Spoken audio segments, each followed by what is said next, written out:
जय श्री कृष्णा। राधे राधे। आज हम सत्यनारायण भगवान की कथा सुनेंगे। ये वैशाख पूर्णिमा 12 मई सोमवार को व्रत रखा जाएगा। ये पूर्णिमा बहुत बड़ी पूर्णिमा है। वैशाख का महीना समाप्त हुआ है। इस पूर्णिमा के दिन जो भी वैशाख के अंदर दान पुण्य करे वो पूर्णिमा के दिन करने से सारे महीने का फल मिलता है। हम सत्यनारायण की कथा सुन रहे हैं। एक समय नैमिषारण्य तीर्थ में शौनकादि 28 हजार ऋषियों ने सूजी से पूरा छा, हे प्रभु, इस कलयुग में वेद विद्या रहित मनुष्य को प्रभु भक्ति किस प्रकार मिलेगी, उनका उद्धार कैसे होगा। इसलिए मुनिश्रेष्ठ कोई ऐसा तप कहिए जिससे थोड़े समय में पुण्य प्राप्त होवे, मनवांछित फल मिले। वह कथा सुनने की हमारी इच्छा है। सर्वशास्त्र ज्ञाता श्री सूजी बोले, हे वैष्णव में पूज्य, आप सब ने सर्व प्राणियों की बात पूछिए और मैं उस श्रेष्ठ व्रत को आप लोगों में कहूँगा जिस व्रत को नारद जी ने लक्ष्मी नारायण से पूछा था। लक्ष्मीपति ने मुनि श्रेष्ठ नारद से कहा था, सो ध्यान से सुनो। एक समय योगीराज नारद जी दूसरों के हित की इच्छा से अनेक लोकों में घूमते हुए मृत्यु लोक में पहुंचे। वहाँ भूत योनियों में जन्मे हुए प्राय सभी मनुष्यों को अपने कर्मों के द्वारा अनेक दुखों से पीड़ित देकर किस यत्न के करने से नीचे इनके दुखों का नाश हो सकेगा, ऐसा मन में सोचकर विष्णु लोक गए। वहाँ श्वेत वर्ण चारों भुजाओं वाले देवों के इस नारायण जी के हाथों में शंख चक्र गदा पद्म थे, बनमाला पहने हुए थे। देखकर स्तुति करने लगे, हे भगवान, आप अत्यंत शक्ति से संपन्न है, मन था वाणी भी आपको नहीं पा सकती। आपका आदि मध्य और अंत नहीं, निर्गुण स्वरूप सृष्टि के आदि भूति व भक्तों के दुखों को नष्ट करने वाले हो, आपको मेरा नमस्कार है। नारद जी से इस प्रकार की स्तुति सुनकर विष्णु भगवान बोले, हे मुनि श्रेष्ठ, आपके मन में क्या है, आपका यहाँ किस काम के लिए आगमन हुआ है, आप निसंकोच कहो। तब नारद मुनि बोले, मृत्युलोक में सब मनुष्य जो नेक योनियों से पैदा हुए अपने अपने कर्मों के द्वारा अनेक प्रकार के दुखों से दुखी हो रहे हैं। हे नाथ, मुझ पर दया रखते हो तो बताइए उन मनुष्यों के सब दुख थोड़े से प्रयत्न से कैसे दूर हो सकते हैं। फिर भगवान जी बोले, हे नारद, मनुष्यों की भलाई के लिए तूने बहुत अच्छी बात पूछी। जिस काम के करने से मनुष्य मुँह से छूट जाता है वह मैं कहता हूँ। सुनो, भूत पुण्य को देने वाला सर्वथा मनुष्य लोक दोनों में दुर्लभ एक व्रत है। आज मैं प्रेम से होकर तेरे से कहता हूँ, सत्यनारायण जी का व्रत अच्छी तरह विधान पूर्व करके मनुष्य तुरंत यहाँ सुख भोगकर मन्य प्रमोक्ष को प्राप्त होता है। श्री भगवान जी के वचन सुनकर नारद मुनि बोले, उस व्रत का क्या फल है, क्या विधान है, किसने ये व्रत किया है, किस दिन ये व्रत करना चाहिए, आप विस्तार से कहो। भगवान बोले, दुख शोक आदि को दूर करने वाला, धन धान्य को बढ़ाने वाला, सौभाग्य और संतान को देने वाला, सब स्थानों पर विजय करने वाला, भक्ति और श्रद्धा के साथ किसी भी दिन मनुष्य श्री सत्यनारायण की शाम के समय ब्राह्मणों और बंधुओं के साथ धर्म प्राण होकर पूजा करे, भक्ति भाव से स्वाय दे, नवेद केले का फल, घी, दूध और गेहूं का चूर्ण ले, गेहूं के भाव में साठी का चूर्ण, शक्कर और गुड़ ले, सब भक्षण योग्य पदार्थ जमा करके स्वाय पे अर्पण कर देवे, बंधुओं सहित भोजन करावे, भक्ति के साथ स्वयं भोजन करे, नृत्य गीत आदि का आचरण कर सत्यनारायण भगवान को स्मरण करके समस्त समय व्यतीत करे। इस तरह का व्रत करने पर मनुष्य की इच्छा निश्चय पूरी होती है। विशेषकर कली काल में यही भूमि पर मोक्ष का सरल उपाय है। दूसरा अध्याय। सूजी बोले, हे ऋषियों, जिसने पहले स्वयं इस व्रत को किया है उसका इतिहास कहता हूँ, आप ध्यान से सुनो। सुंदर काशीपुरी नगरी में एक अति निर्धन ब्राह्मण रहता था। मैं भूख और प्यास से बेचैन हुआ नित्य पृथ्वी पर घूमता था। ब्राह्मणों को प्रेम करने वाले भगवान ने ब्राह्मण को दुखी देकर बूढ़े ब्राह्मण का रूप धरकर उसके पास जा आदर के साथ पूछा, हे वे पर नित्य दुखी हुआ पृथ्वी पर क्यों घूमता है? हे श्रेष्ठ ब्राह्मण, ये सब मुझसे कहो, मैं सुनना चाहता हूँ। ब्राह्मण बोला, मैं बहुत निर्धन ब्राह्मण हूँ, भिक्षा के लिए पृथ्वी पर फिरता हूँ। हे भगवान, यदि आप इसका उपाय जानते हो तो कृपा करके कहो। वृद्ध ब्राह्मण बोला, सत्यनारायण भगवान मनवांछित फल को देने वाले हैं, इसलिए ब्राह्मण तू उनका पूजन कर, जिसके करने से मनुष्य सब दुखों से मुक्त होता है। ब्राह्मण का सारा व्रत का विधान बताकर बूढ़े ब्राह्मण का रूप धारण करने वाले सत्यनारायण भगवान अंत ध्यान हो गई।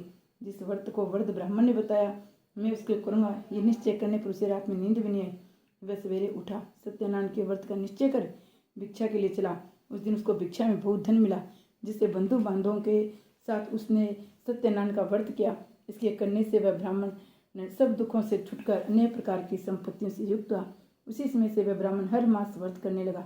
इस तरह सत्यनारायण भगवान के इस व्रत को जो करेगा वह सब पापों से छुटकर मोक्ष को प्राप्त होगा। आगे जो पृथ्वी पर सत्यनारायण व्रत करेगा वह मनुष्य सब दुखों से छूट जाएगा। इससे नारद जी ने नारायण का कहा हुआ ये व्रत तुमसे कहा है। हे विप्रो, मैं अब और क्या कहूँ? ऋषि बोले, हे मुनीश्वरों, संसार में इस ब्राह्मण से सुनकर किस किसने इस व्रत को किया हम सब सुनना चाहते हैं। हमारे लिए हमारे मन में श्रद्धा है। इसके लिए सूत जी बोले, हे मुनियों, जिसने उस व्रत को किया वह सब सुनो। एक समय वह ब्राह्मण धन और ऐश्वर्य के अनुसार बंधु बांधवों के साथ व्रत करने को तैयार हुआ। उसी समय एक लकड़ी बेचने वाला बुढ़ा आया। बाहर लकड़ियों को रखकर ब्राह्मण के मकान में गया। प्यास से दुखी लकड़हार ने उसको व्रत करते देखकर लकड़हारा ब्राह्मण को नमस्कार कर कहने लगा, आप ये क्या कर रहे हो और इसके करने से क्या फल मिलता है? कृपा करके मुझसे कहो। ब्राह्मण ने कहा, सब नौ को पूरा करने वाला सत्यनारायण भगवान का व्रत है। इसकी कृपा से मेरी यहाँ धन धान्य आदि की वृद्धि हुई है। ब्राह्मण से इस व्रत के बारे में जानकर लकड़हारा बहुत प्रसन्न हुआ। चन्ना मत ले प्रसाद खाने के बाद अपने घर को गया। लकड़हारे ने मन में इस प्रकार का संकल्प किया कि आज गांव में लकड़ी बेचने से 2 धन मुझे मिलेगा, उसी से सत्यनारायण देव का उत्तम में व्रत करूंगा। ये मन में विचार कर वह बुढ़ा ब्राह्मण लकड़ियों को अपने सिर पर रखकर जिस नगर में धनवान लोग रहते थे वैसे सुंदर नगर में गया। उस रोज वहां पर उसे उन लकड़ियों का दाम पहले दिनों से चौगुना मिला। तो वह बुढ़ा लकड़हारा दाम ले अति प्रसन्न होकर पके केले की फली, शक्कर, घी, दूध और दही, गेहूं का आटा इत्यादि सत्यनारायण भगवान के व्रत की कुछ सामग्रियों को लेकर अपने घर गया। फिर उसने सब अपने भाइयों को बुलाकर विधि के साथ भगवान जी की पूजन कर व्रत किया। उस व्रत के प्रभाव से बुढ़ा लकड़हारा धन, पुत्र आदि से युक्त हुआ और संसार के समस्त सुख भोगकर वैकुंठ को चला गया। जय सत्यनारायण। तीसरा अध्याय। सूत जी बोले, हे श्रेष्ठ मुनियों, अब आगे की कथा कहता हूँ, सुनो। पहले समय में उल्कामुख नाम का एक बुद्धिमान राजा था। वह सत्य वक्ता और जितेंद्र था। प्रतिदिन देवस्थानों को जाता और गरीबों को धन देकर उनके कष्ट दूर करता था। उसकी पत्नी कमल के समान मुख वाली सती साध्वी थी। भद्रशिला नदी के तट पर उन दोनों ने सत्यनारायण देव का व्रत किया। उसमें वहां एक साधु वैश्य आया। उसके पास व्यापार के लिए बहुत सा धन था। नाव को किनारे पर ठहराकर राजा के पास गया और राजा को व्रत करते हुए देखकर विनय के साथ पूछने लगा, हे राजन, भक्ति युक्त चीज से ये आप क्या कर रहे हो? मेरी सुनने की इच्छा है, यह मुझे बताइए। राजा बोला, हे साधु, अपने बांधवों के साथ पुत्र आदि की प्राप्ति के लिए महाशक्तिवान सत्यवान भगवान का व्रत पूजन किया जा रहा है। राजा के वचन सुनकर साधु आदर के साथ बोला, हे राजन, मुझसे इसका सब विधान को, मैं भी आपके कथा अनुसार इस व्रत को करूँगा। मेरी भी कोई संतान नहीं है, इससे निश्चय होगी। राजा से संविधान सुन व्यापार से निवृत्त हो आनंद के साथ घर गया। साधु ने अपनी स्त्री से संतान देने वाले इस व्रत का समाचार सुनाया। कहा कि जब मेरी संतान होगी तब मैं इस व्रत को करूँगा। साधु ने ऐसे वचन अपनी स्त्री लावती को कहे। एक दिन उसकी स्त्री लावती पति के साथ आनंदित तो सांसारिक धर्म में प्रवृत्त होकर सत्यनारायण भगवान की कृपा से गर्भवती हो गई। 10वें महीने में उसके एक सुंदर कन्या का जन्म हुआ। दिन दिन में इस तरह बनने लगी जैसे शुक्ल पक्ष का चंद्रमा बढ़ता है। कन्या का नाम कलावती रखा गया। तब लीलावती ने मीठे शब्दों में अपने पति से कहा, आपने जो संकल्प किया हुआ था भगवान का व्रत करूंगा, अब आप उसे करिए। साधु बोला, हे प्रिय, इसकी वह पर करूंगा। अपनी पत्नी को आश्वासन दे नगर को गया।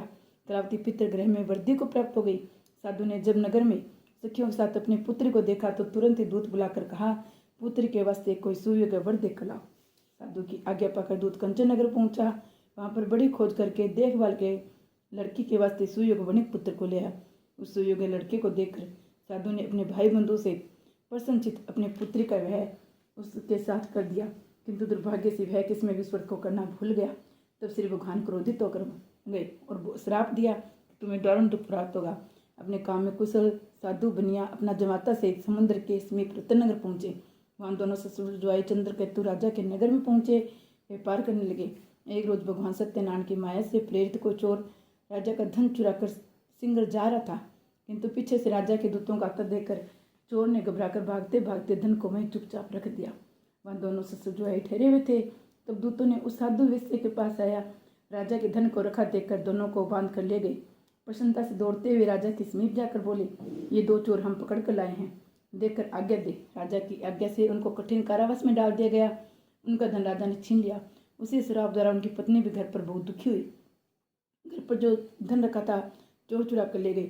शारीरिक व मानसिक पीड़ा से, भूख प्यास से अति दुखित हो अन्न की चिंता में कलावती एक ब्राह्मण के घर गई। वहाँ उसने सत्यनारायण का व्रत होते देखा।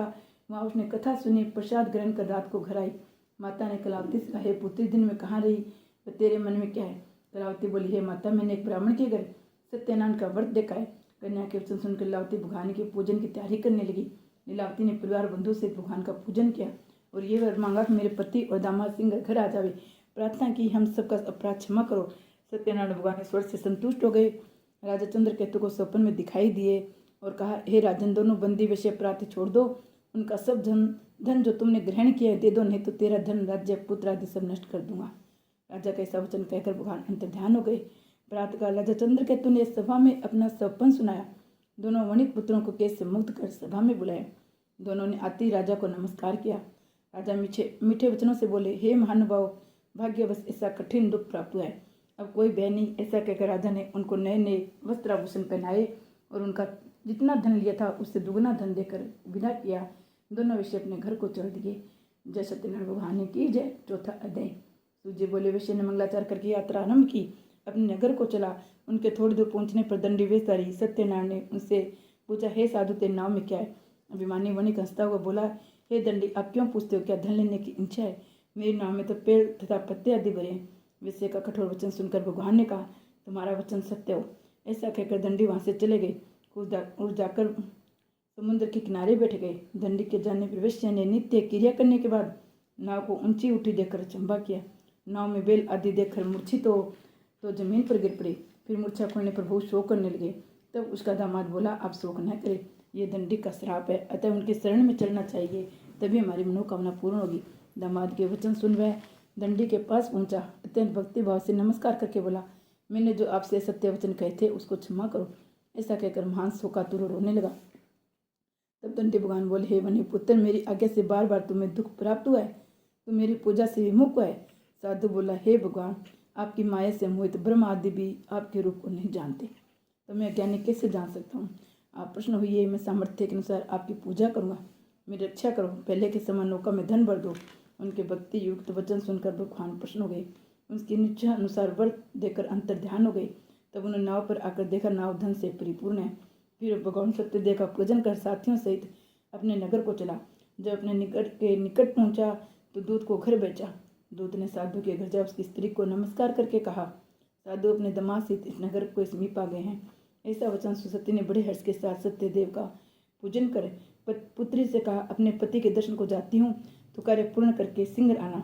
माता के वचन सुनकर कलावती प्रसाद को छोड़ पति के पास गई। प्रसाद की अवज्ञा के कारण सत्यदेव रुष्ट उनके पति को नाव सहित पानी में डुबो दिया।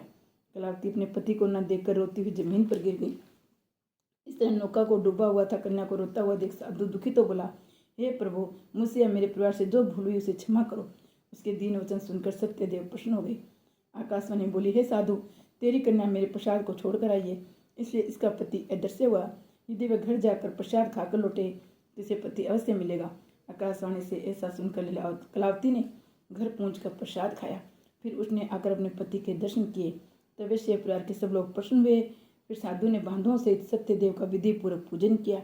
उस दिन से हर पूर्णिमा व संक्रांति को सत्यनारायण का पूजन करने लगे। फिर इस लोक का सुख भोग कर सर्वलोक को चले। जय सत्यनारायण भगवान ने की जय। पांचवा अध्याय।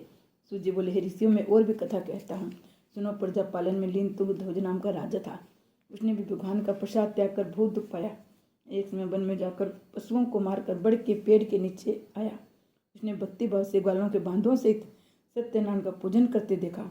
राजा देखकर भी अभिमानवश न वहाँ गया न नमस्कार किया। जब ग्वालों ने भगवान को प्रसाद उसके सामने रखा तो वह प्रसाद को त्याग कर अपनी सुंदर नगरी को चला गया। वहाँ उसने अपना सब कुछ नष्ट पाया तो वह जान गया कि सब कुछ भगवान ने किया है। तो वह विश्वास कर ग्वालों के समीप गया, विधि पूर्वक पूजन करके प्रसाद खाया। सत्यदेव की कृपा से सब जैसा था वैसा हो गया। सुख भोग कर मरने पर सर्वलोक हो गया। जो मनुष्य इस परम दुर्लभ व्रत को करेगा, भगवान की कृपा से उसे धन धान्य की प्राप्ति होगी। निर्धन धनी होता है, बंदी बंधन से मुक्त होकर निर्भय हो जाता है। संतानहीनों को संतान प्राप्त होती है। सब मनोरथ पूर्ण होकर अंत में वैकुंठ धाम को जाते हैं। जिन्होंने पहले इस व्रत को किया उसके दूसरे जन्म की कथा कहता हूँ। वर्धस्तानंद ने ब्राह्मण सुदामा का जन्म लेकर मोक्ष को पाया। उल्कामुख नाम का राजा दशरथ होकर वैकुंठ को प्राप्त हुआ। साधु नाम के वैश्य ने मोरध्वज बनकर अपने पुत्र को आर्य से चीरकर मोक्ष प्राप्त किया। महाराज तुंगध्वज ने स्वयंभू होकर भगवान के भक्ति युक्त कर्म को मोक्ष को प्राप्त किया। जय सत्यनारायण भगवान की जय हो।